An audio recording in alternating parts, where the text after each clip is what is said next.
من رأى وجهك يسعد يا كريم الوالدين حوضك الصافي المبارك وردنا يوم النشور. أعوذ بالله من الشيطان الرجيم. بسم الله الرحمن الرحيم. الحمد لله رب العالمين والصلاة والسلام على رسول الله وعلى آله وصحبه أجمعين. أما بعد. Assalamu alaikum wa rahmatullahi wa barakatuh. Wir werden heute inshallah weitermachen mit unserer Vortragsreihe Asma'ul Husna. Wir haben mit dem Namen Al-Aziz letztens abgeschlossen. Heute sind wir an dem Namen Allah subhanahu wa ta'ala Al-Jabbar angekommen. Der Name Allah subhanahu wa ta'ala Al-Jabbar kommt im edlen Koran 10-mal vor. Und davon wird er ein einziges Mal für Allah subhanahu wa ta'ala benutzt. Und das in Surah Hashr im 23. Vers, wo Allah subhanahu wa ta'ala sagt: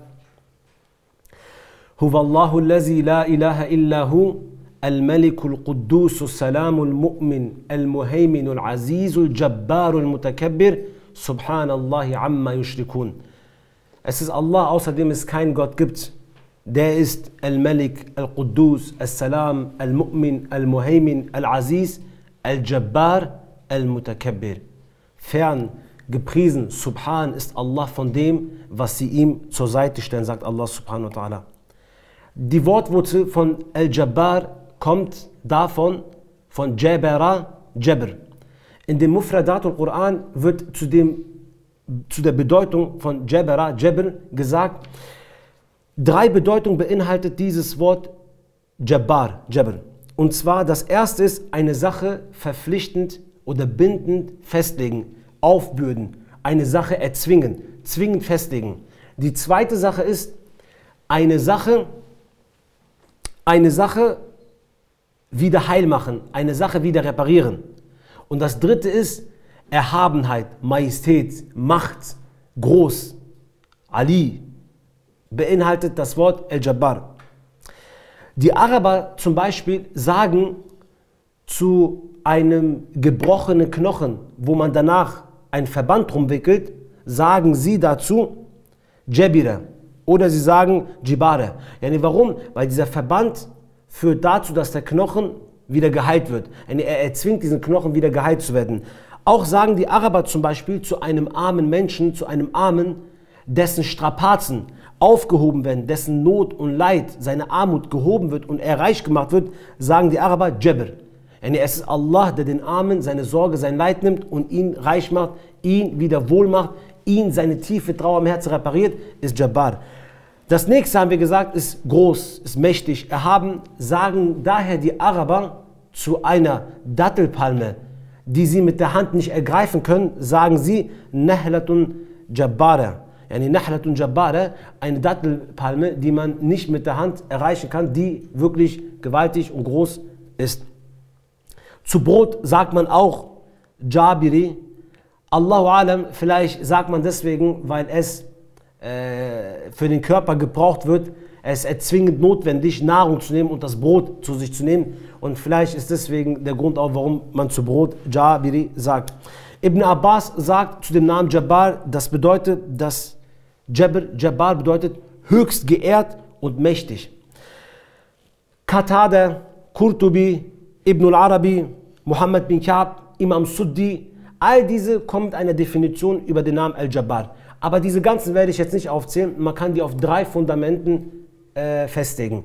3 Fundamenten, alle definieren es folgendermaßen, dass Al-Jabbar auf diese folgenden 3 Bedeutungen kommt. Und zwar erstens, verbessern, wieder heil machen, reparieren. Warum wieder heil machen, reparieren? Was repariert Allah? Alles, was funktioniert, alles, was existiert, ist anzunehmen, dass sie auch kaputt gehen. Und daher muss es jemanden geben, der eine Sache wieder reparieren kann oder die Sache komplett ersetzen kann. Und daher hat Allah einen Namen, eine Eigenschaften, der Al-Jabbar ist, derjenige, der einiges repariert. Was repariert aber Allah subhanahu wa ta'ala? Was macht Allah wieder gut, wieder heil? Nicht ein Knochen, den ein Arzt auch heilen kann, nicht irgendwas Simples, sondern Allah heilt den tiefen Trauer in deinem Herzen, den tiefen Riss, den tiefen Schmerz in deinem Herzen, den niemand anders heilen kann, ist Allah Al-Jabbar, der diese Trauer und diesen tiefen Riss in deinem Herzen wieder heilen kann und reparieren kann. Zweitens, eine Sache bindend festlegen, eine Sache verpflichtend, eine Sache erzwingen. Yani, wenn Allah eine Sache zwingend festlegt, wenn Allah eine Sache zur Pflicht gemacht hat, so kann sich niemand diesem Befehl widersetzen und jeder ist gezwungen, die Sache zu machen. Und das dritte ist hoch erhaben, majestätisch, unantastbar, mächtig, frei von jeglichen Mängeln, ist Allah, der Al-Jabbar ist. Zusammengefasst für Allah subhanahu wa ta'ala, wenn wir sagen Al-Jabbar, meinen wir folgendes. Allahs Al-Jabbar bedeutet, Allah ist der die Sorgen und Probleme dir wegnimmt und die tiefe Trauer in deinem Herzen, dein gebrochenes Herz wieder heilt. Al-Jabbar ist es, dass wenn er eine Sache dir aufbürdet, die eine Sache verpflichtet hat, niemand diesem Befehl sich widersetzen kann und es gezwungen ist, diese Sache durchzuführen. Und weil er Al-Jabbar ist, ist er der höchst Verehrte, der Mächtige und der Majestätische. Das ist die Bedeutung von Al-Jabbar, wenn wir das für Allah subhanahu wa ta'ala benutzen. Wo finden wir aber den Namen Al-Jabbar im Alltag oder wo ist denn die Reflexion von dem Namen Allah subhanahu wa ta'ala Al-Jabbar? Wo müssen wir hinschauen, um den Namen Al-Jabbar zu erkennen? Eigentlich, als ich über den Namen nachgedacht habe, ist mir eigentlich aufgefallen und klar geworden, dass eigentlich die gesamte Schöpfung Allah seinen Namen Al-Jabbar widerspiegelt. Alles, wo man sagt, man hat keine Wahl oder es gibt keine Option, es gibt keine Wahl, dies ist die Reflexion Allah subhanahu wa ta'ala Al-Jabbar. Ich gebe euch einige Beispiele, simple Beispiele und diese könnt ihr natürlich tausendfach vermehren. Das eine ist, ich fange bei den Menschen an, das Gehirn eines Menschen. Um zum Beispiel eine Waffe herzustellen oder ein Auto zu bauen oder ein Flugzeug zu bauen, ist der Mensch verpflichtet, sein Gehirn zu benutzen. Er kann nicht kaum einfach irgendwas mit der Hand machen und denken, es entsteht ein Auto. Nein, Allah hat nämlich ihn verpflichtet, sein Gehirn zu benutzen, wenn er präzise Dinge herstellen will. Und das ist die Reflexion Al-Jabbar, Allah subhanahu wa ta'ala. Ein weiterer Punkt ist Kommunikation. Allah, sein Name Al-Jabbar ist auf uns. Wie können wir kommunizieren? Indem wir Schrift, Zeichen oder Worte benutzen. Damit kommuniziert ein Mensch, anders geht es nicht. Und das ist der Name Al-Jabbar, Allah subhanahu wa ta'ala. Wir können uns nicht hinsetzen und uns angucken und denken, dass unsere Gedanken jetzt übertragen werden. Das hat Allah nicht festgelegt. Und zwar hat Allah für uns die Worte, die Zeichen, die Schrift festgelegt zur Kommunikation. Und das ist die Reflexion Allah subhanahu wa ta'ala Al-Jabbar. Des Weiteren, dass ein Mensch Nahrung zu sich nimmt, ist die Reflexion Allah subhanahu wa ta'ala Al-Jabbar. Denn kein Mensch kann sagen, ich werde 2 Jahre nichts essen, ich werde 3 Jahre nichts trinken, das geht nicht. Er ist verpflichtet zu essen und zu trinken. Dies ist die Reflexion Allahs Al-Jabbar. Der Schlaf eines Menschen. Kein Mensch kann sagen, ich werde jetzt 1 Jahr nicht schlafen. Das ist unmöglich. Das ist die Reflexion Allahs Al-Jabbar. Er hat es dir verpflichtend aufgelegt, dass du schlafen musst. Diese Erde ist als Aufenthaltsort für uns bestimmt worden zur Prüfung. Das ist die Reflexion Allahs Al-Jabbar. Wenn wir unsere Generation fortführen wollen und eine Familie gründen wollen, so müssen wir eine Beziehung eingehen. Das ist die Reflexion Allahs Al-Jabbar. Wenn ihr Kinder haben wollt, seid ihr verpflichtet, Geschlechtsverkehr zu verrichten. Das ist die Reflexion Allahs Al-Jabbar. Der Tod, vor dem keiner von euch fliehen wird, niemand, ist die Reflexion Allahs Al-Jabbar. Jetzt soll einer kommen und sich Al-Jabbar widersetzen und eine dieser Sachen nicht machen. Es wird nicht gehen. Warum? Was haben wir gesagt? Er ist derjenige, der seinen Willen erzwingend durchsetzt. Der eine Sache, erzwingen hört sich immer ein bisschen im Deutschen vielleicht so streng an oder gewalttätig. Im Türkischen heißt es mecbur etmek. Eigentlich, ich sag mal verpflichtend oder wenn Allah eine Sache aufbürdet, eine Sache verpflichtend macht, so gibt es kein Entrissen und kein Entkommen. So ist die Sache Pflicht und die Sache wird durchgesetzt. Sein Wille wird durchgesetzt, so oder so. Es gibt keine andere Wahl.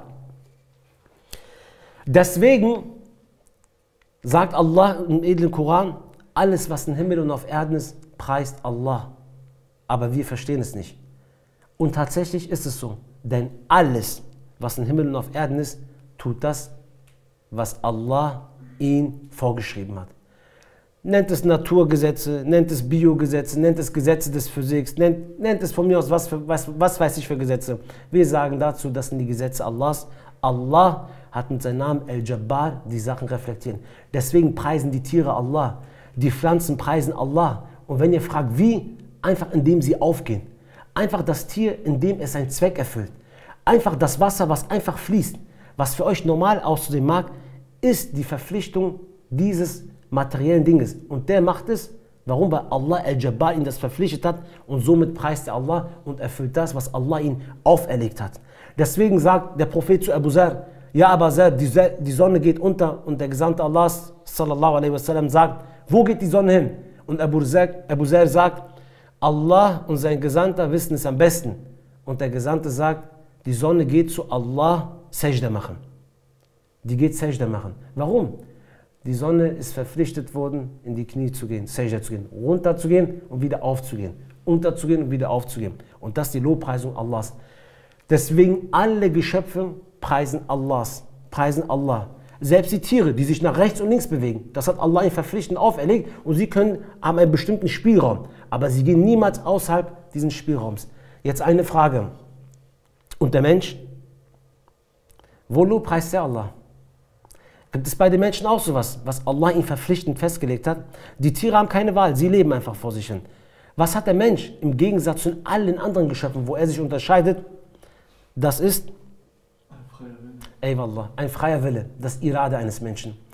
Allah hat dem Menschen den freien Willen verpflichtend gemacht. Allahu Akbar. Wenn du jetzt kommst und sagst, oh Allah, ich möchte den freien Willen nicht, ich möchte keinen freien Willen, selbst dann hast du wieder mit deinem Willen gewollt, dass Allah dir den Willen wegnimmt. Selbst dann hast du wieder gewollt. Allah hat den Menschen den freien Willen festgelegt und er muss sich entscheiden. Und weil der Mensch sich entscheiden kann zwischen einiges, wird er auch zur Rechenschaft dafür gezogen. Allah zieht keinen Menschen zur Rechenschaft, den er zu einer Sache gezwungen hat. Allah wird dich nicht zur Rechenschaft ziehen, warum du gegessen hast. Er wird dich aber zur Rechenschaft ziehen, ob du halal oder haram gegessen hast. Allah wird nicht dich zur Rechenschaft ziehen, warum du Geschlechtsverkehr hattest. Er wird fragen, hast du auf halal oder haramweise dies gemacht. Allah wird dich nicht zur Rechenschaft ziehen, dass du dein Gehirn benutzt hast. Er wird dich fragen, hast du deine Gedanken für oder gegen den Islam benutzt. Allah subhanahu wa ta'ala wird nicht deine Kommunikation, deine Sprache in Frage stellen und dich zur Rechenschaft ziehen. Er wird sich zur Rechenschaft ziehen für das, was du gesagt hast, wo du entscheiden kannst. Deswegen, Allah ist gerecht. Allah subhanahu wa ta'ala setzt nicht eine Sache fest und macht dich dann dafür verantwortlich. Das wäre unfair. Er macht dir den Weg offen klar und du entscheidest dich. Jetzt gab es in der islamischen Geschichte Leute, die sind hervorgekommen, die Jabriya, die Qadariya.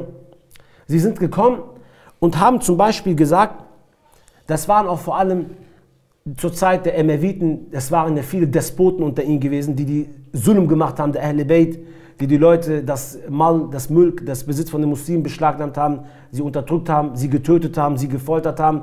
Und sie haben zum Beispiel gesagt, interessant, sie haben gesagt, wir sind das Schicksal Allahs, wir sind das Qadr Allahs. Hätte Allah uns nicht gewollt, hätte er uns nicht für euch an die Führungsposten gestellt. Wenn ihr euch uns widersetzt, haben sie gesagt, diese Despoten, diese Salim, so widersetzt ihr euch Allahs Willen. Denn es ist Allahs Wille, dass wir über euch regieren. Die sind mit so einem Gedankengut gekommen. Und es gibt zwei interessante Sachen. Es gibt zwei Gruppen von Menschen, die kommen und das Qadr von Allah ausnutzen. Und zwar einfach die Verantwortung von sich schmeißen. Es gibt zwei Gruppen von Menschen, die das machen. Diese zwei Gruppen machen das, die Aqidah der Jabriya zu sich nehmen und immer wieder Allah für alles verantwortlich machen. Allah ist hier da verantwortlich, wir haben hier keine Schuld. Die erste Gruppe, die Aqidah dieser Jabriya an sich nimmt und sagt, Allah ist für alles verantwortlich, wir tragen keine Schuld, das ist das Qadr von Allah, ist eine Gruppe. Die erste ist Völker, die verloren haben, Völker, die untergehen, Völker, die bestraft worden sind.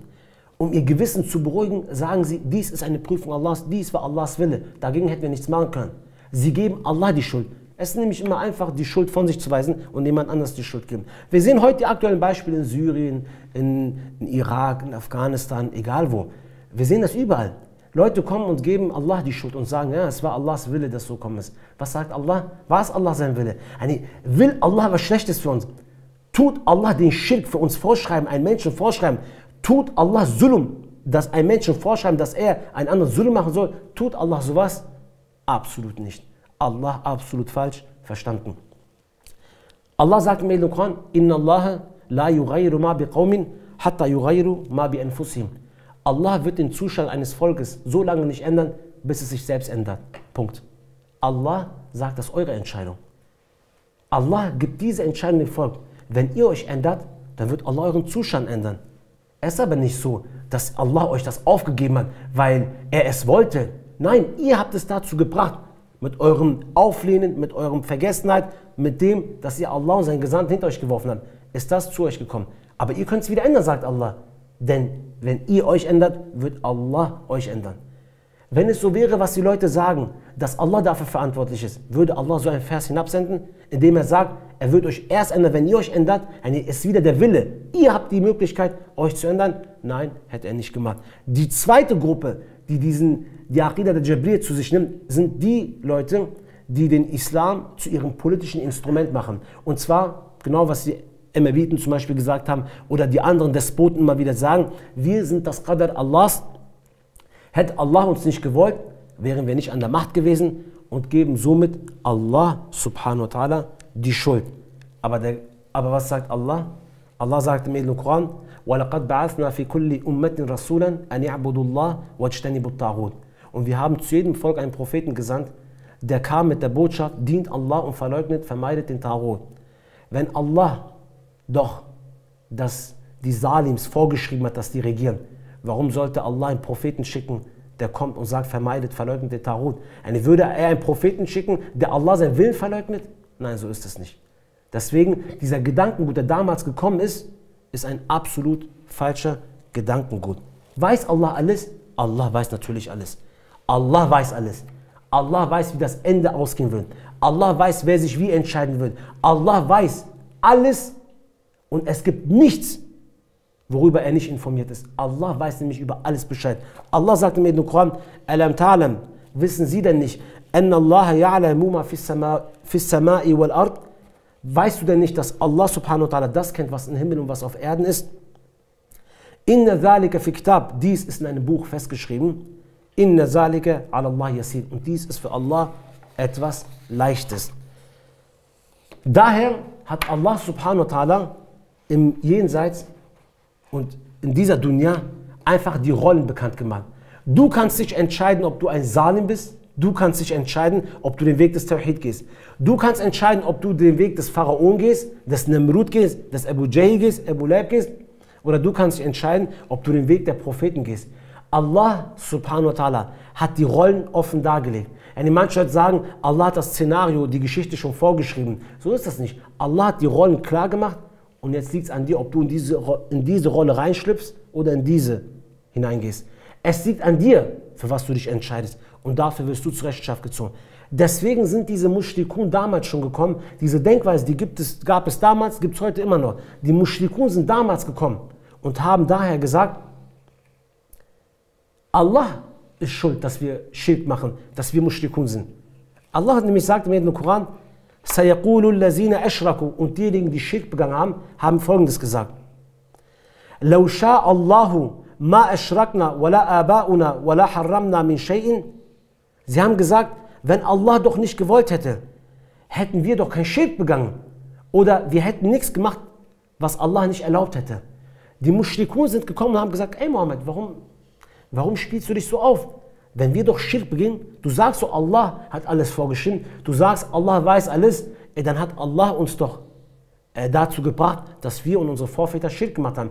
Allah war mit uns zufrieden. Hätte er das doch nicht gewollt, hätte er nicht erlaubt, dass wir Schirk ihm gegenüber begehen. Das haben die Mushrikun gesagt. Aber wenn jemand zurückdenkt, nicht nur die Mushrikun sagen das, von wem kommt dieser Gedankengut? Dieser Gedankengut ist der Gedankengut von Shaitan alaihi lana. Shaitan, als Allah subhanahu wa ta'ala Iblis befiehlt, sich Sajda zu machen vor Adam, dann lehnt er sich auf. Dann vertreibt Allah subhanahu wa ta'ala ihn und dann sagt Shaitan folgendes. فَبِمَا أَغْوَيْتَنِي لَأَقْعُدَنَّ لَهُمْ صِرَاطَكَ الْمُسْتَقِيمِ. Auf dass du mich, weil du mich in die Irre gehen lassen hast, o Allah, werde ich mich auf deinen Weg hinsetzen und die Leute von deinem Weg in die Irre führen. Wen gibt er die Schuld? Er gibt hier Allah die Schuld. Er sagt wieder genau, was die Mushrikun und die ganzen Despoten immer wieder machen. Allah hat mich in die Irre geführt. Weil du mich in die Irre geführt hast, o Allah, werde ich die Leute von deinem Weg abbringen. Adam hat auch einen Fehler gemacht. Was hat Adam a.s. gesagt? Adam hat genau das Gegenteil gesagt.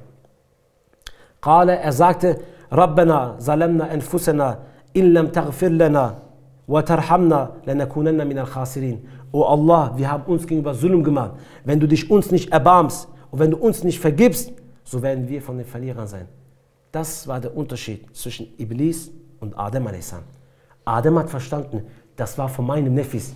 Ich habe mich falsch entschieden und Iblis hat gesagt, Allah hat mich dazu geführt. Allah war der Schuldige. Das ist der Grund, warum Iblis der erste Verfluchte dieser Jabriya, dieser Gedanken von dieser Jabriya-Meinung ist. Und so sind die Mushrikun gefolgt und so folgen die Salim und so folgen bis zum heutigen Tag einige diesen Gedanken. Aber Allah subhanahu wa ta'ala macht ganz eindeutig im edlen Koran eine Sache fest. Und zwar, dass der Mensch sich entscheidet, das Irade, dieser freie Wille. Allah sagt im edlen Koran nämlich, فَمَنْ شَاءَ فَلْيُؤْمِنْ وَمَنْ شَاءَ فَلْيَكْفُرْ. Wer möchte, soll glauben und wer will, soll einen Kufr beginnen. Er soll verleugnen. Das ist euch überlassen. Ihr habt den Freiwillen, ihr könnt es entscheiden. In einem anderen Vers sagt Allah subhanahu wa ta'ala, Inna hadaynahu sabila imma shakiran wa imma kafura. Wir haben euch den rechten Weg gezeigt, sagt Allah. Möchte er nun dankbar sein oder undankbar sein? Das liegt an euch. Allah sagt weiter, Liman sha'a minkum an yataqaddam aw yata'akhkhar. Für jeden von euch, der vorankommen oder zurückbleiben will. Das liegt an euch, ob ihr vorankommt oder zurückbleiben will. Allah sagt zu dem Volk von Samud, وَأَمَّا ثَمُودَ فَهَدَيْنَاهُمْ فَاسْتَحَبُّوا الْعَمَى عَلَى الْهُدَى. Und dann geht es halt weiter, sagt Allah. Aber Allah sagt hier Folgendes, wir haben das Volk von ihnen recht geleitet. Sie haben sich aber für das Irrtum entschieden und sind diesen Weg gegangen. Und daher hat Allah sie hart bestraft. Yani, was eine Sache feststeht, ist, dass Allah uns von dem freien Willen verpflichtet hat. Richtig. Allah wird dahin uns nicht zur Rechenschaft ziehen und sagen, warum habt ihr den freien Willen gehabt? Warum habt ihr den freien Willen nicht abgelehnt? Dafür wird Allah uns nicht zur Rechenschaft ziehen, weil Allah hat den für uns festgelegt. Aber was wir danach machen und wie wir uns entscheiden, dafür wird Allah subhanahu wa ta'ala uns zur Rechenschaft ziehen. Ich möchte zum nächsten Punkt kommen.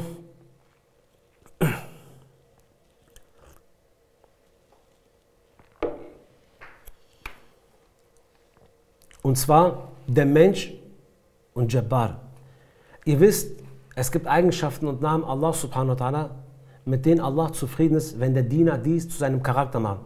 Zum Beispiel Ar-Rahman, gnädig sein, Ar-Rafiq, Al-Halim. Das sind alles Namen und Eigenschaften Allahs, dass Allah subhanahu wa ta'ala erfreut und er möchte, dass sich sein Diener dies zu seinem Charakter macht.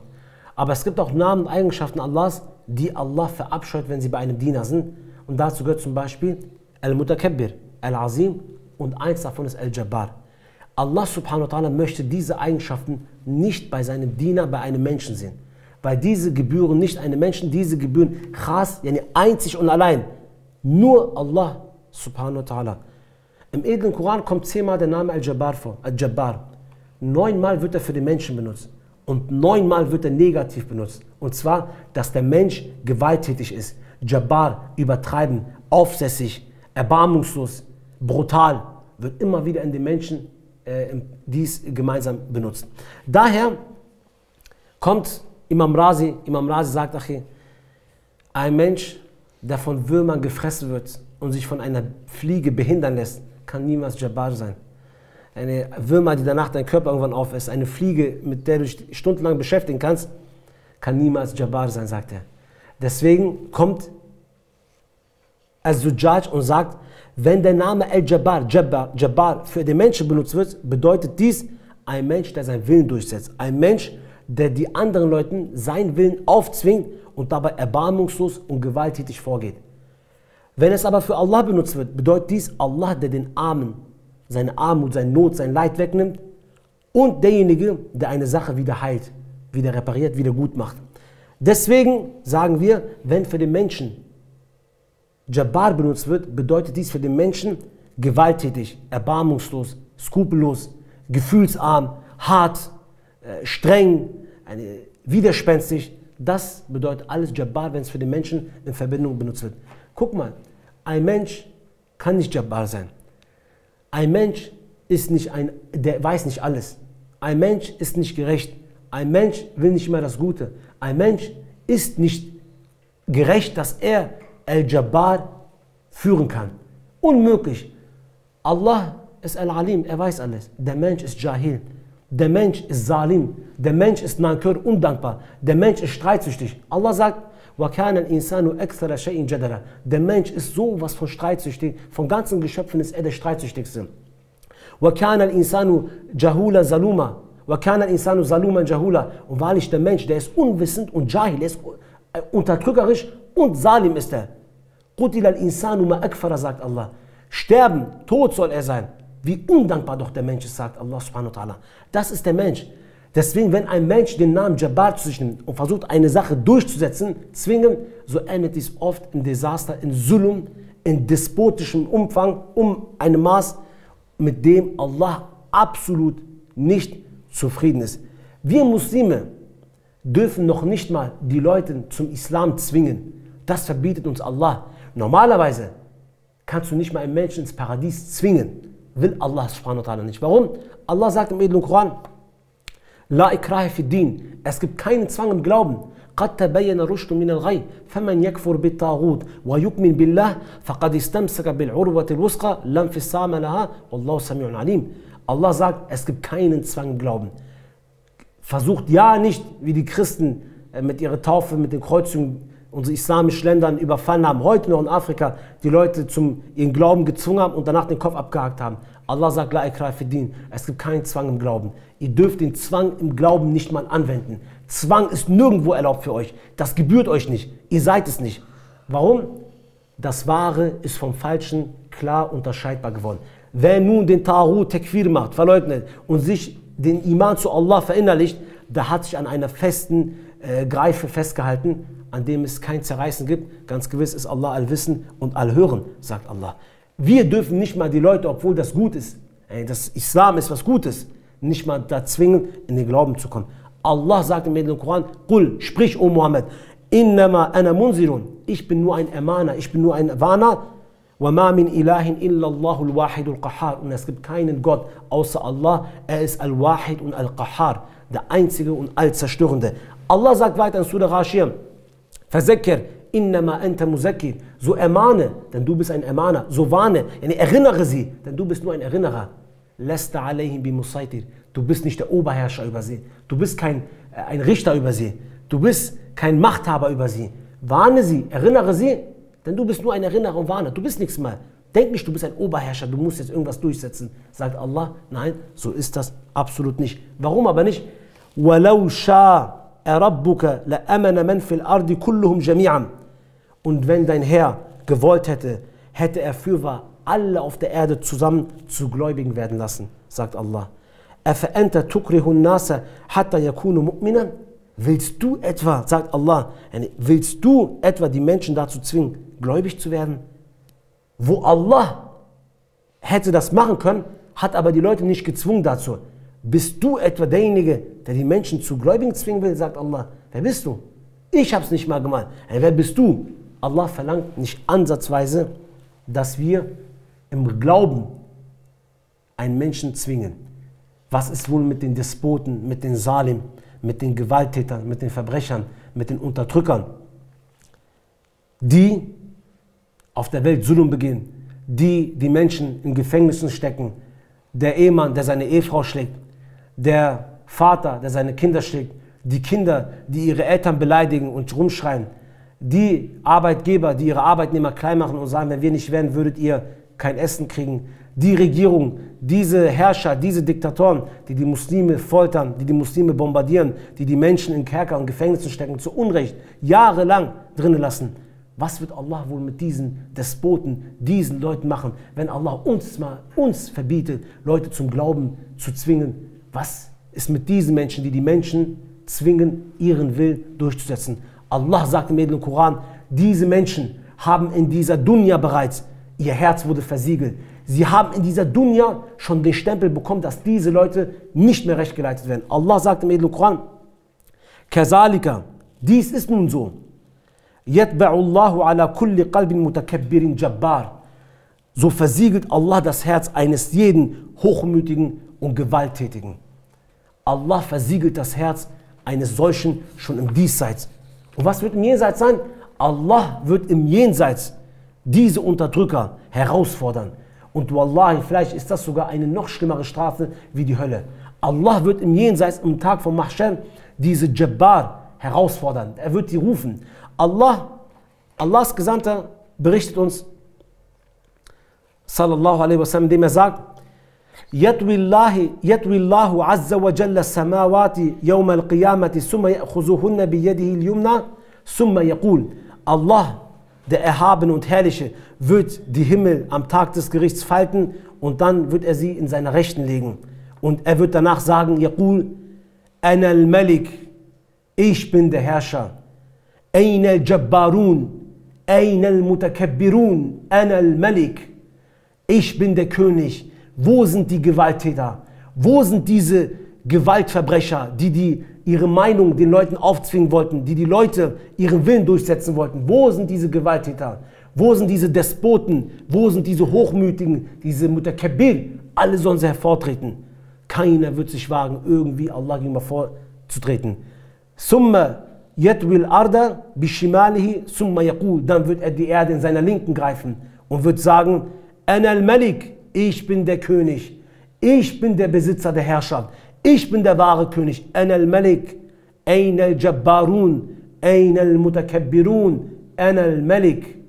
Allah wird sagen, wo sind die Verbrecher, wo sind die Gewalttäter, wo sind die Jabbar, die auf der Erde sich aufgespielt haben, die sich hoch, mächtig, majestätisch gefühlt haben, geglaubt haben, alles zu machen, was sie wollen, ihren Willen durchzusetzen. Wo sind diese Leute heute? Wo sind die Hochmütigen heute? Tretet alle hervor.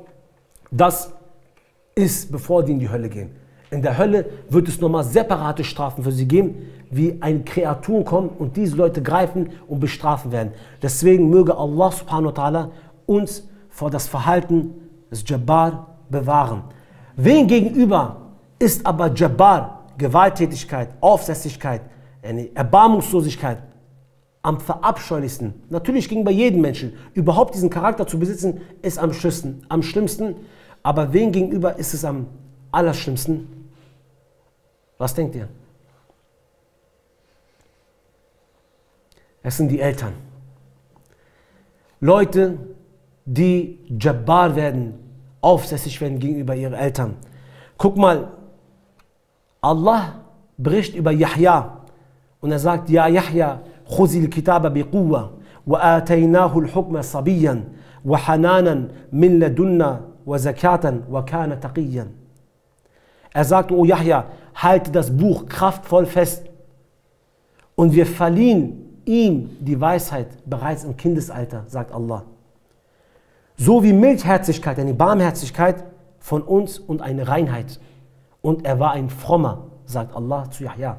Und dann sagt Allah folgendes: وَبَرًّا بِالْوَالِدَيْهِ وَلَمْ يَكُنْ جَبَّارًا عَصِيًّا. Und er war auch gütig seinen Eltern gegenüber. Und er war weder gewalttätig noch widerspenstig seinen Eltern gegenüber. So beschreibt Allah Yahya. Wie beschreibt Allah Isa a.s. auch in Surah Maryam im Vers 32? وَبَرًّا بِوَالِدَتِي وَلَمْ يَجْعَلْنِ جَبَّارًا شَقِيًّا. Und er machte mich auch zu einem gütigen meiner Mutter gegenüber. Doch er machte mich nicht zu einem widerspenstigen Widersacher, sagt Isa. Allah lobt Yahya und Isa, indem er sagt, sie waren gegenüber ihren Eltern gnädig. Sie waren nicht Jabbar ihm gegenüber. Sie waren nicht Jabbar ihm gegenüber. Deswegen hat Allah sie besonders gelobt. Ihr kennt die Geschichte von Ibn Jabir. Kennt ihr Ibn Jabir? Kennt ihr? Uwais al-Qarni. Uwais al-Qarani sagt man bei uns im Türkischen. Uwais ibn Amir hieß er. Uwais ibn Amir war ein Tabi'in gewesen. Er hat zur Zeit des Propheten gelebt, aber ihm wurde nicht nasib, dass er den Propheten a.s. jemals gesehen hat, obwohl er so wollte. Er hatte eine Mutter, die sehr krank war und hat auf seine Mutter sehr aufgepasst. Der Gesandte Allah sagt zu Umar ibn Khattab, ey Umar, aus Jemen wird einer kommen. Sein Name ist Uwais ibn Amir. Geh zu ihm hin, weil Allah wird sein Dua akzeptieren. Bitte ihn, dass er für dich um Istighfar bei Allah beten soll. Und verpasse diese Chance nicht. Ey Umar ibn Khattab. Umar ibn Khattab ist jedes Mal, wo die Reisenden gekommen sind, die Hujjaj gekommen sind aus Jemen, ist er immer an den Zelten von den Leuten aus Jemen gegangen und hat immer nach Uwais ibn Amir gefragt. Jedes Mal. Und irgendwann haben sie zu ihm gesagt, ey Umar, hier ist er, den du suchst. Nach Jahren später war er dabei gewesen. Er geht zu ihm hin und sagt zu ihm, bist du Uwais ibn Amir? Er sagt ja. Er sagt, bist du von dem Stamm Murad? Er sagt ja. Aus dem Zweig von Karn? Er sagt ja. Umar ibn Khattab fragt ihn, hast du eine Krankheit gehabt, die Allah von dir genommen hat und jetzt ist es übrig geblieben in der Größe eines Dirhem von Uwais al-Qarani? Er sagt ja. Er sagt, hast du eine Mutter? Er sagt ja. Und dann sagt er, ich bitte dich darum, Istighfar zu machen für mich. Er sagt, nein, mach du Istighfar für mich. Er sagt, Wallah, ich hörte den Gesandten Allahs. Er hat all die Sachen über dich aufgezählt und gesagt, dass du gegenüber deiner Mutter sehr, sehr gut bist. Und wenn du Dua machst, wird Allah dein Dua annehmen. So bitte für mich bei Allah um Vergebung. Und Uwais ibn Amir bittet für Umar ibn Khattab um Vergebung. Und als Umar ibn Khattab ihn sieht, sagt er zu ihm, wenn du jetzt wieder zurückgehst, weil er sah aus wie ein Gariban, ein armer Mann, kaputte Klamotten, sie waren gebrochen gewesen. Ich schreibe dir einen Brief an den Herrscher, an den Gouverneur von dort, die sollen dich gut behandeln, wer du bist. Er sagt, nein, Umar ibn Khattab, ich möchte sowas absolut nicht. Leute sollen nicht wissen, wer ich bin. Ich möchte das nicht. Es vergeht eine bestimmte Zeit. Er geht nach Kufa. Der Emir von Kufa kommt Hajj machen. Dann trifft er auf Umar ibn Khattab. Sie kommen ins Gespräch und Umar fragt nach Uwais ibn Amir, Uwais al-Qarani. Und er sagt, ja, er lebt in einem Haus, was beinahe vom Einbrechen bedroht ist. Er lebt wie ein Gariban in einem kaputten Haus. Und daraufhin sagt Umar ibn Khattab, geh zu ihm hin und bitte sag, er soll für dich um Istighfar beten, weil Allah akzeptiert sein Dua, weil ich hörte den Gesandten sagen, dass es einen Mann gibt, Uwais ibn Amir, der ist sehr gut zu seiner Mutter und Allah wird sein Dua nehmen. Als der Emir wieder zurückkehrt von der Hajj, geht er zu Uwais ibn Amir und sagt, oh Uwais ibn Amir, bitte für mich um Vergebung. Und er sagt, du kommst gerade aus einer heiligen Reise, aus einer geehrten Reise, mach du lieber Dua für mich. Und er sagt, nein, bitte mach Dua. Und er macht die ganze Zeit Israr. Daraufhin sagt er, hast du Umar ibn Khattab getroffen? Und der Emir sagt, ja, ich habe ihn getroffen. Daraufhin macht Uwais ibn Amir für ihn Dua und verlässt Kufa. Weil jeder wusste, wer er ist, hat er Kufa verlassen. Er wollte nicht bekannt werden. Yani, was war aber Uwais ibn Amir, seine Eigenschaft? Was war das Besondere an ihm? Yani, was war besonders an ihm? Er hatte nicht viel Ilm oder irgendwas gehabt. Er war gut zu seiner Mutter gewesen. Gut zu seiner Mutter gewesen. Und guck mal, bei den Eltern spielt es auch keine Rolle, was für eine Religion die haben. Es ist unwichtig, wie die leben oder was für eine Religion die haben. Gegenüber deinen Eltern gütig zu sein, ist die Pflicht. Und daher kommt der Gesandte Allahs und sagt, Raghima Anfun, Raghima Anfun, Raghima Anfun. Umgangssprachlich, zu Staub gedemütigt soll der sein, zu Staub gedemütigt soll der sein, zu Staub gedemütigt soll derjenige sein. Daraufhin sagten die Sahabe, wen meinst du, O Gesandter Allahs? Und er sagt, jemand, dessen Eltern leben, ein hohes Alter erreicht haben und er dies miterlebt und dabei nicht ins Paradies kommt. Wenn heute eure Eltern leben, dann müsst ihr eure Eltern, wenn ihr sie anguckt, seht sie als eine Tür des Paradieses. Eltern, Mutter und Vater, Mutter natürlich noch mehr. Wenn ihr eure Eltern in die Augen schaut, ist dies der Schlüssel zum Paradies, es ist die Tür zum Paradies. Wenn ihr eure Eltern, sagt der Prophet, ein hohes Alter erreicht haben und ihr sie gut behandelt, ist das eure Eintrittskarte ins Paradies. Wenn ihr aber Jabbar seid, wala taqul lahuma uffin, sagt Allah, sagt nicht zu ihnen off. Sagt nicht mal zu ihnen, wenn sie ein hohes Alter erreicht haben, och oder och Mann, nicht mal das sollen wir gegenüber den Eltern sagen. Deswegen, dessen Eltern noch leben und ein hohes Alter erreicht haben, er dies erlebt, er soll, wenn er seine Eltern anguckt, die Türe zum Paradies erkennen und seinen Eltern gegenüber gütig sein, ihnen gehorchen, ihnen barmherzig sein, ihnen milde sein, ihnen gegenüber nachsichtig sein, verständnisvoll sein, nicht gleich wütend sein, nicht gleich ausrasten, nicht gleich was sagen, nicht gleich beschimpfen, nicht deren Worte, Grenzen überschreiten, denn Wallahi, das ist vielleicht der Weg, eure Eintrittskarte ins Paradies. Aber wenn ihr das verballert, wenn ihr das nicht schafft, dann sagt der Gesandte Allahs, Juch, zugrunde gehen sollt ihr. Ihr habt eure Eltern erlebt und seid nicht ins Paradies gekommen. Wie leicht ist es, ins Paradies zu kommen, während ihr eure Eltern einfach gut behandelt. Und diejenigen, deren Eltern leben und es nicht ins Paradies schaffen, sagt der Gesandte Allahs, Juch für ihn. Deswegen ist vor allem das Jabbar-Sein, wie Isa und Yahya waren, besonders den Eltern gegenüber, waren sie nicht Jabbar gewesen, sagt Allah. Deswegen sollte man vor allem den Eltern gegenüber sehr, sehr vorsichtig und milde, nachsichtig sein. Was denn das Gegenteil von Jabbar? Was will Allah von uns? Allah will nicht, dass wir Jabbar sind. Was will Allah von uns? Allah will genau das Gegenteil. Allah ist Rafiq und will, dass wir Rafiq sind. Was bedeutet das?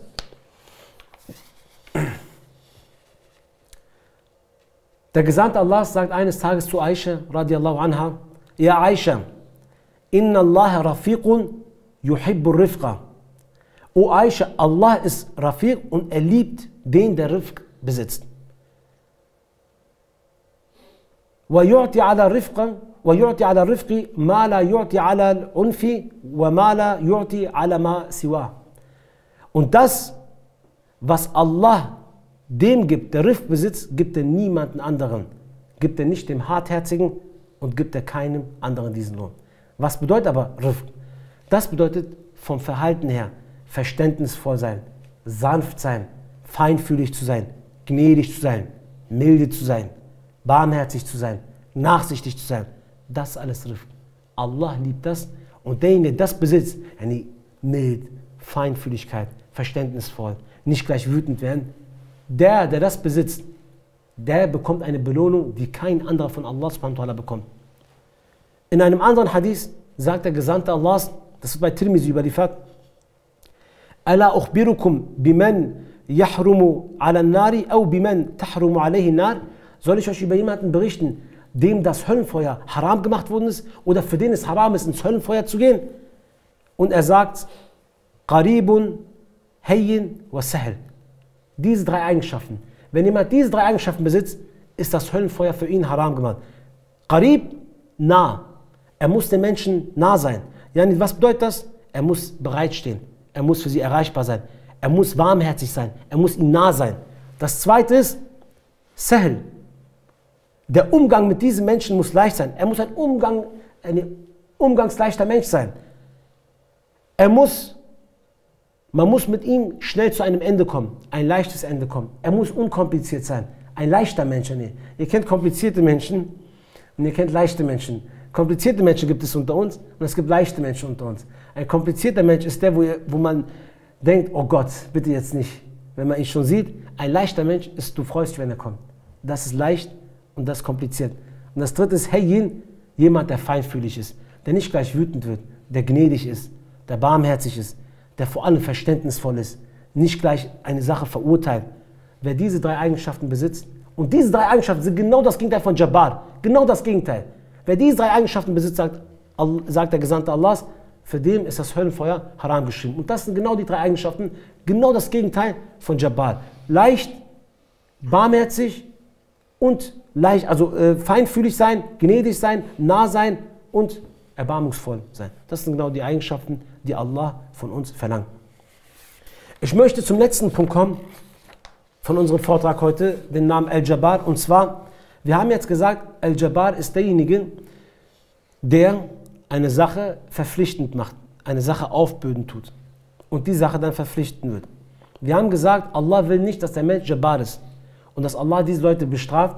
Was will Allah von uns? Wir haben gesagt, Allah will, dass wir Rifq besitzen und dass wir ein gutes Charakter besitzen. Das will Allah von uns. Wir haben gesagt, aber Allah, Al-Jabbar bedeutet auch bei Allah, dass er derjenige ist, der eine Sache repariert und derjenige, der eine Sache wieder heil macht, wieder gut macht. Aber nicht eine Sache, die jeder wieder gut machen kann, wieder heil machen kann, sondern eine Sache, die niemand bei dir wieder gut machen kann, heilen kann, außer Allah. Ich möchte euch dazu ein Beispiel geben. Ihr wisst, der Gesandte Allahs, sallallahu alaihi wasallam, hatte in Mekka 2 große Stützen gehabt. Das war einmal Khadija und einmal sein Onkel Abu Talib gewesen. Und beide sind im selben Jahr sogar verstorben. Und als beide verstorben sind, hat der Prophet wirklich sehr ernstzunehmende Unterdrückung erlitten. Also noch strenger, noch härtere Folter, also Unterdrückung und Maßnahmen, die die Mushrikun gegen ihn unternommen haben, hat er erlitten dadurch. Und der Gesandte Allahs hat bis zum 10. Jahr der Bi'sat niemand um Hilfe gebeten oder um Schutz gebeten. Erst danach fing er an, Leute um Schutz zu bitten, dass sie ihn beschützen sollen. Und als die Stützen weggefallen sind und es immer härter wurde, Leute gefoltert wurden und das Boykott zugenommen hat, hat der Gesandte Allahs sich entschieden, das, was er in Mekka verloren hat, diesen Schutz, die Sicherheit, sich in Taif bei seinen Onkeln zu holen. Er hatte Onkel gehabt und das waren anerkannte Leute gewesen, das waren mächtige Leute gewesen. Er hat sich gehofft, dass er jetzt den Halt, den er hier verloren hat, vielleicht dort bekommt und somit einen Schutz hat für die Dawa. Der Gesandte Allahs geht nach Taif, sallallahu alaihi wasallam. Der geht nach Taif. Denkt dran, um Schutz zu bekommen. Er geht nach Taif und spricht mit seinen Onkeln. Die verleugnen es. Und der Gesandte Allahs sagt, dann sagt zumindest nicht, dass ich hier war, damit ich wieder zurück nach Mekka gehen kann. Was machen sie? Sie sammeln die ganzen Kinder zusammen und alle Behinderten und befehlen ihnen, die Propheten mit Steinen zu beschmeißen. Und sie beschmeißen den Propheten mit Steinen, sallallahu alaihi wasallam, und so dass der Prophet da fliehen muss, Blut überströmt. Dann kommt der Punkt, der Gesandte Allahs kommt kurz vor Mekka an. Natürlich, er kommt nicht in Mekka rein. Er kommt nirgendwo rein. Er wurde vertrieben. Er wurde gerade von Kindern mit Steinen beschmissen. Die Leute beleidigen ihn. Die Leute verachten ihn. Seine Sahaba ist gefoltert. Die leben unter Boykott. Es gibt keinen Ausweg mehr. Der Prophet ist in einem wirklich Tiefpunkt. In einem sehr schlimmen Punkt. Was passiert danach? Was passiert, wo der Prophet danach von Taif zurückkehrt? Wisst ihr das?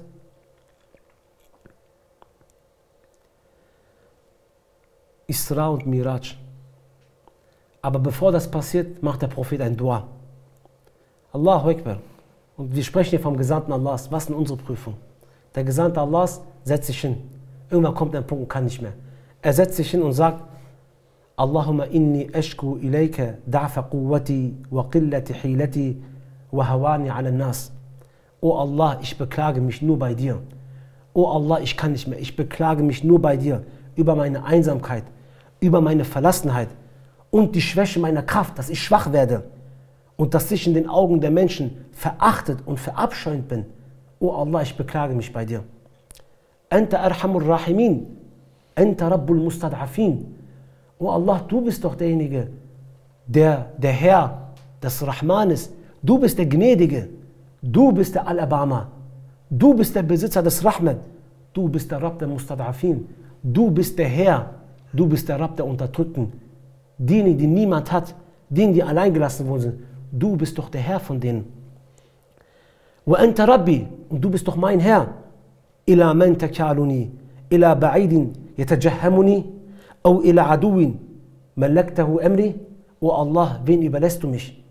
Überlässt du mich denjenigen, die dauerhaft von Weitem mich angreifen, oder diejenigen, die nah sind und, wenn sie die Macht haben, mich unterdrücken? Wallahi, Allahu Akbar. In lam yakun ala ghadab fala ubali. Walakin afiyatika awsa'ili. Wenn du mir aber nicht böse bist, o Allah, wenn dein Zorn nicht auf mich kommt, o Allah, dann nehme ich mir nichts zur Sorge. Dein Wohl, dein Heil, dein Segen ist jedoch für mich besser. Daher verlange ich es von dir. A'udhu bi nuri wajhika allazi ashrakta lahu zulumat wa salaha alayhi amru dunya wal akhirah. Und ich suche Zuflucht bei dir vor der Dunkelheit, vor der Finsternisse, vor jeglichen Zorn und Wut von dir, suche ich Zuflucht an dein Nur, an deinem Licht suche ich Zuflucht. Wala hawla wala quwwata illa bika. Und es gibt keine Macht oder Kraft außer dein, O Allah. Und guck mal, das war das Dua des Gesandten Allahs. Vielleicht, wenn man das Dua alleine schon hört, merkt man, wie gebrochen. Man muss gar nicht erkennen, wie gebrochen ein Mensch sein kann, um so ein Dua zu machen. Und wir sprechen hier vom Gesandten Allahs, der sagt, oh Allah, ich kann nicht mehr. Ich beklage mich, weil meine Kraft am Ende ist. Dass Leute mich verachten. Die sehen mich als schlecht. Die Leute greifen mich an. Aber oh Allah, wenn du mir nicht böse bist, wenn du nicht dein Zorn auf mich kommst, oh Allah, Wallah, ich nehme mir nichts zu sorgen. Lass nicht deinen Zorn zu mir kommen. Ich suche Zuflucht bei dir, bei deinem Licht, vor diesem ganzen Zulum, vor der ganzen Unterdrückung, vor der Dunkelheit, was auf mich kommt. Es gibt keine Kraft oder Macht außer deine. Ich weiß, du hast zu allem die Macht, oh Allah. Das ist das Dua des Gesandten. Was passiert dann? Wer kann den Gesandten heilen? Wer kann so einen Menschen noch heilen? Niemand außer Allah. Danach entsteht Isra und Miraj. Allah nimmt den Gesandten Allahs nach Qudus und er lässt ihn dort das Gebet verrichten vor allen Propheten und lässt ihn alle Propheten kennenlernen. Damit will Allah sagen, ey Muhammad, sei nicht traurig, was sie sagen. Hier ist deine Jamaat, das sind deine Leute, das sind diejenigen, die dich lieben, zu denen gehörst du, ihr seid eine Familie. Dann nimmt ihn Allah hoch zu sich und Allah spricht mit ihm. Wenn Allah mit einem spricht, welche Wunde kann noch im Herz bleiben? Welche Wunde kann noch offen bleiben, wenn Allah jemand nimmt und mit ihm spricht? Keine einzige Wunde, denn es ist Allah, der Al-Jabbar ist und derjenige, der die tiefe Trauer eines Menschen wieder heilt. Und da gibt es viele Beispiele. Es gibt das Beispiel von Musa a.s. Musa, er ist bei Pharao. Er wächst in Pharao seinen Palast auf. Dann wird er groß, er tötet einen. Dann muss er von da fliehen. Dann flieht er, es ist Kälte, er verläuft sich. Er kommt zu einem und macht 10 Jahre bei Shuaib, bedient er ihn. Dann heiratet er bekommt den Befehl zurückzukehren und Pharaon den Tawhid zu erklären. Auf den Zurückweg mit seiner Frau und seinen Kindern ist er, verläuft sich, Kälte. Musa ist am Ende, hat Angst, hat niemand bei sich, ganz alleine. Was passiert? Allah spricht zu ihm durch den Dornbusch, wie man sagt. Allah hat durch das Feuer mit ihm gesprochen. Dann, das war der Punkt, wo Musa seine tiefe Trauer geheilt worden ist. Guck mal, es gab einen Sahabe namens Harisa bin Suraka. Dieser Sahabe wurde im Krieg von Badr getötet, aber von einem Muslim getötet. Der Sahabe Harisa war an dem Brunnen und wollte Wasser trinken. Und ihr wisst, in Badr haben die Muslime die Brunnen zugemacht, damit die Mushrikun, die waren erschöpft, dahin gehen. Und da haben die Muslime sie getötet. Harisa bin Suraka ist ein Brunnen gegangen und wollte Wasser trinken. Und ein Muslim dachte, es ist ein Mischlik. Und hat einen feinen Bogen geschossen und hat Harisa bin Suraka getötet. Dann gehen sie nach Medina zurück. Die Mutter von Haris bin Suraka kommt und sagt, wo ist mein Sohn? Wo ist mein Sohn? Und sagen, dein Sohn ist tot. Die sagen nicht, er ist Shahid, er ist tot. Die sagen, wie er ist tot. Da sagt, ja, also wir glauben nicht, dass jemand, der durch einen Muslim getötet worden ist, Shahid ist. Da sagt die, wie ist er gestorben? Sagt, er war beim Trinken und ein Muslim hat ihn abgeschossen. Hat mein Sohn Verrat euch gegenüber begangen? Nein, hat er nicht. Hat mein Sohn euch den Rücken zugekehrt, wollte er fliehen? Nein, hat er nicht. Daraufhin geht sie zum Gesandten Allahs. Weil das kam für sie so rüber, als würde es heißen, dein Sohn ist im Höllenfeuer. Dein Sohn ist nicht im Paradies, der ist nicht Shahid. Wer will seinen Sohn, sie schickt ihren Sohn fi sabilillah raus und dann soll er nicht Shahid werden. Sie geht zum Gesandten Allahs, sagt, O Gesandter Allahs, berichte mir von Harisa, von meinem Sohn. Wallahi, sagt sie, wenn mein Sohn im Höllenfeuer ist, so werde ich so weinen, wie noch niemand mich hat weinen gesehen hat. Ich werde mich zerreißen. Ich werde mich um Grund und Boden schmeißen und werde vor Weinen, du wirst sehen, was ich mache, sagt sie zum Gesandten Allahs. Wenn er aber im Paradies ist, so werde ich geduldig sein. Eine Mutter, verständlich, sie schickt ihr Sohn in den Dschihad, sie kommt zurück, sie weiß nicht, wo er ist. Er hat nichts gemacht, er war ehrlich, er war treu, wo ist er? Dann antwortet der Gesandte Allahs und sagt, ja Harisa, O Mutter von Harisa, innaha jinanun fil Jannah, er ist im Paradies, wa inna ibnika und dein Sohn asab al-Firdaus al-A'la und dein Sohn ist in dem Firdaus al-A'la, in den höchsten Stufen des Paradies ist er. Woher wusste der Gesandte das? Er kann es nicht wissen. Der Gesandte weiß nicht, wer ins Paradies, wer ins Höllenfeuer kommt. Allah war es, der ihm das offenbart hat. Warum? Um die Frau, ihren Schmerz, ihre gebrochene Wunde, ihre Wunde, die sie im Herzen hatte, mit seinem Namen Al-Jabbar wieder zu heilen. Ich möchte euch ein letztes Beispiel geben und danach beenden wir den Vortrag für heute.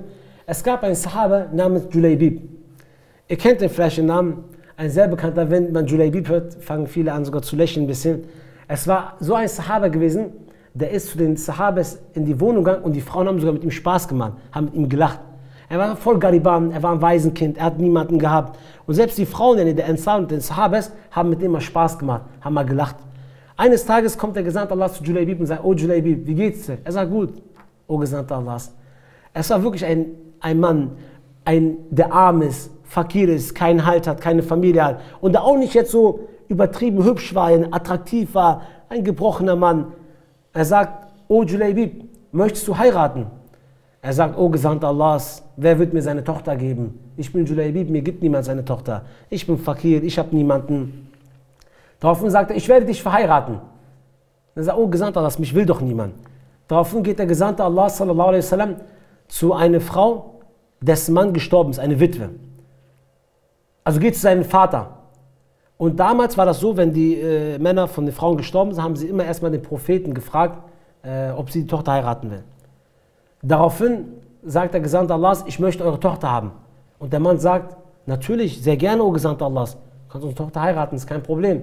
Daraufhin sagt der Gesandte, aber nicht für mich. Und dann sagt er, für wen? Er sagt, für Julaybib. Daraufhin sagt er, ich muss erstmal mit der Mutter sprechen.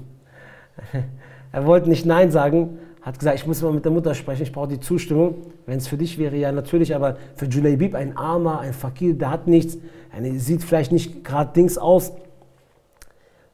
Er geht nach Hause und sagt zu seiner Frau, der Gesandte Allahs will unsere Tochter für Julaybib. Und daraufhin sagt die Frau, willst du unsere Tochter Julaybib geben, einen Armen, der nichts hat? Ihr kennt das auch, wie viele Leute sind gekommen und wollten unsere Tochter haben, wir haben nicht gegeben, sollen wir jetzt unsere Tochter Julaybib geben?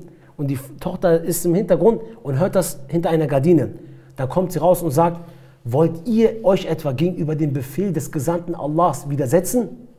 Wallahi, wenn der Gesandte Allahs das gesagt hat, so werde ich mit Julaybib heiraten, ich möchte ihn.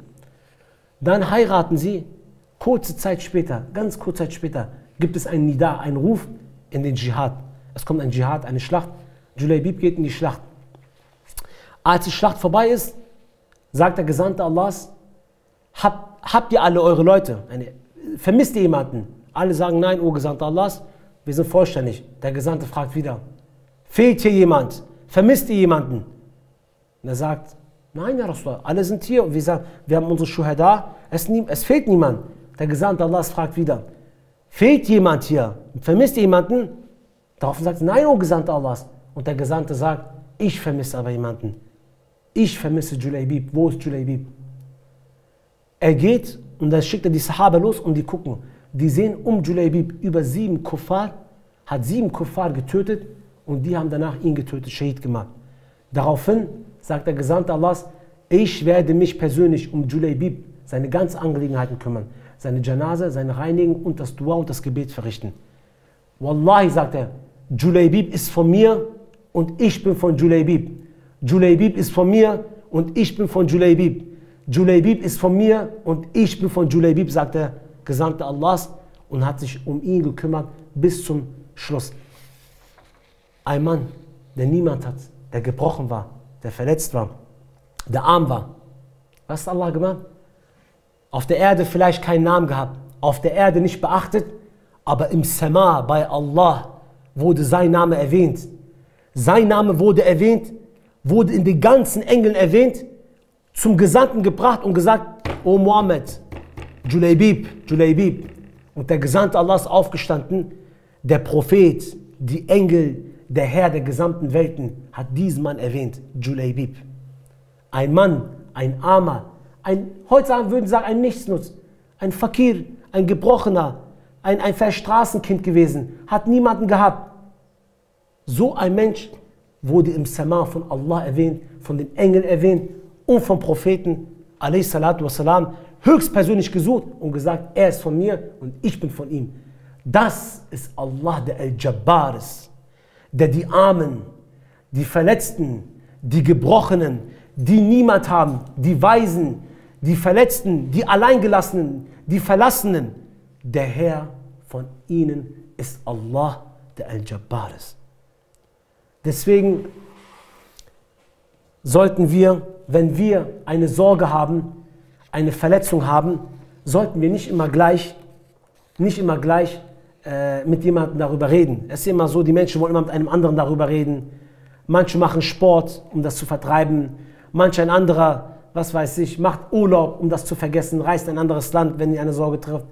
Wallahi, das alles wird euch nicht heilen. Wenn ihr eine Heilung wollt für euren inneren Schmerz, wenn ihr verletzt worden seid, dann bringt weder Sport euch was, noch mit dem ihr 1000 andere Leuten diskutiert und redet, noch indem ihr Urlaub macht, noch indem ihr, was weiß ich, irgendwas anderes euch kaufen geht, einkaufen geht. Allah al-Jabbar ist es, der eure Seelen heilt. Und ich möchte eine Sache noch sagen, wenn Allah einen Schmerz in euch nicht heilen sollte, so wisset eins, das Leben ist trotzdem noch schön. Mit diesem Schmerz ist das Leben auch schön. Weil manchmal weiß Allah, warum er eine Sache von einem Menschen nicht hinnimmt. Würde er diese Sache wegnehmen, würde dieser Mensch vielleicht sich auflehnen gegenüber Allah subhanahu wa ta'ala. Deswegen ist Allah subhan. Allah ist nur frei von jeglichen Mängeln. Kein Mensch ist vollkommen. Ein Mensch hat entweder Prüfung bei seinen Eltern oder bei seinem Kind, bei seinem Mal, bei seinem Besitz, bei sich selbst, bei seinem Nefis. Irgendwo hat er eine Schwäche. Weil derjenige, der vollkommen und perfekt ist, ist einzig und allein Allah subhanahu wa ta'ala und sonst niemand anders. Deswegen, wenn Allah euch eine Sache nicht wegnimmt, so wisset, dies ist Heil für mich. Allah weiß alles am besten. Es gibt einen Hadith-Propheten, auch wenn er daif ist, widerspricht er nicht dem Koran. Da sagt der Gesandte Allahs, Al-Qudsi-Hadith, Allah lässt manche Leute reich werden, weil würde er sie arm machen, würden sie ihren Iman verlieren. Und manche Leute lässt er arm sein, weil würde er sie reich machen, würden sie ihren Iman verlieren. Und weil Allah euch bewahren will, beschützen will, euch belohnen will, gibt er euch vielleicht ein Leid, einen Schmerz, den er nicht aufheben will. So wisst, das Leben ist trotzdem schön. Es gab eine Geschichte, ein Junge, der wollte immer zum Nachtgebet aufstehen nachher. Er wollte immer zum Nachtgebet aufstehen. Und sein Vater hat ihn immer aufgeweckt, aber der ist nie aufgestanden. Eines Tages weckt ihn sein Vater auf und er steht auf nachher. Er verrichtet das Nachtgebet.